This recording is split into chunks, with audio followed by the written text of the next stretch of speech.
Continuing on now with Mexican radio. Mexican radio is very popular in Mexico, in part because Mexicans are big music lovers, so you can pick up a range of local and regional and national stations, and that includes, we'll find out later on, lots of American programming, but Mexico has its own musical taste. Has many different styles with everything from banjos to guitars to sousaphones, if you know what that is, a big old phone hangs over your head.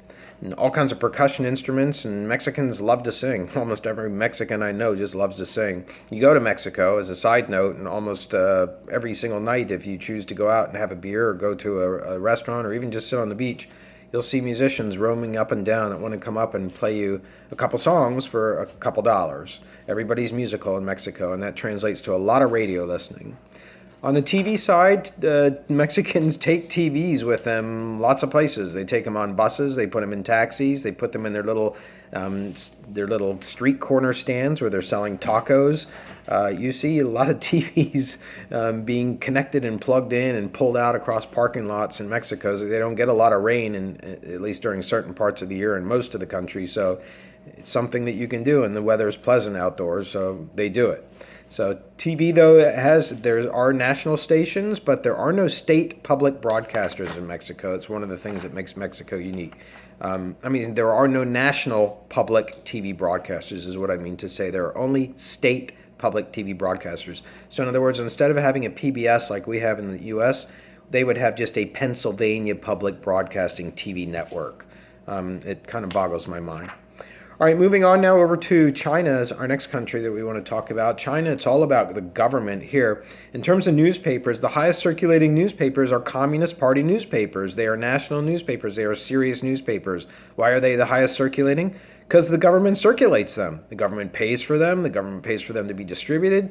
You can see the guy with the bicycle in the photograph in this book. He's sitting in the middle of the square. You can see the giant enclosed cases with glass in the front on the sides of buildings in public spaces with Chinese newspapers pinned up every single day so that you can see the headlines and for people to read who are just passing by. There's a photograph in my book of a guy on a bicycle reading a newspaper. He's stopping for a moment to look at this glass enclosure. That's the Chinese Communist government spending money to distribute information by tacking up their newspapers every single day for people who can't afford newspapers, people who are on the go, people don't want to purchase them for other reasons, etc.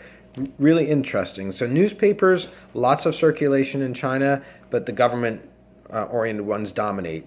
There are, however, entertainment newspapers in China, and those occur at the more local level. They're more about celebrities and performers, certainly not about government officials.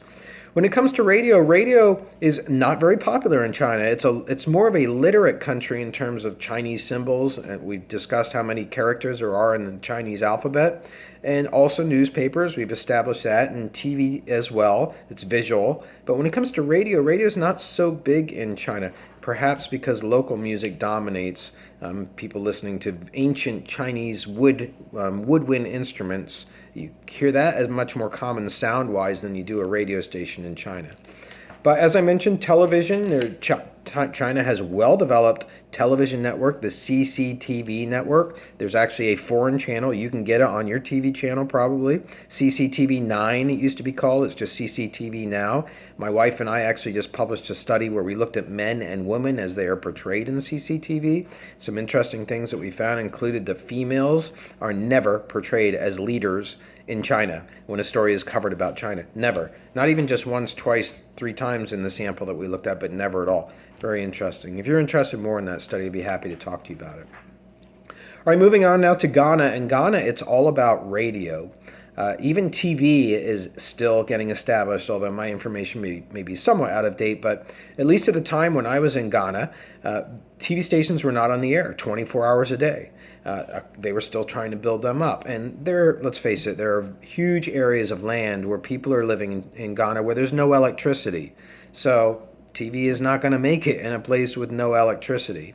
And the same fault also is at stake for newspapers because you have tribal languages in certain villages that are the only languages that are spoken, and they are oral. There is no written version of them.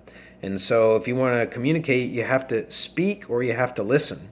And so that means newspapers, they're not going to those villages. Plus, there are not some roads that take people to certain villages. There just are not the roads.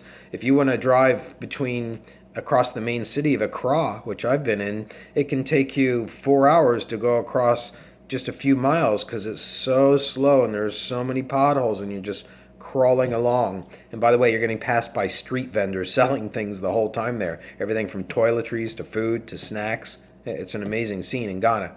But when it comes to television and radio, radio is the natural medium. And when it comes to radio and newspapers, radio is the natural medium. You don't need electricity, you need batteries. And you need an oral language. So radio is very, very popular in Ghana. If the government's trying to get out messages about body hygiene, for example, to teach tribal people to adopt some of these customs, they use radio. They can't use newspapers, they can't use TV. Coming to Lebanon now, our final country. Lebanon, I said, was similar to Mexico in terms of its newspapers. There is corruption in Lebanon as well. There's a lot of newspapers produced, but readership is very, very low. But for a different reason in Lebanon than Mexico, and that's because in Lebanon, the belief systems are so fractured according to religion, history, family, ethnicity, gender.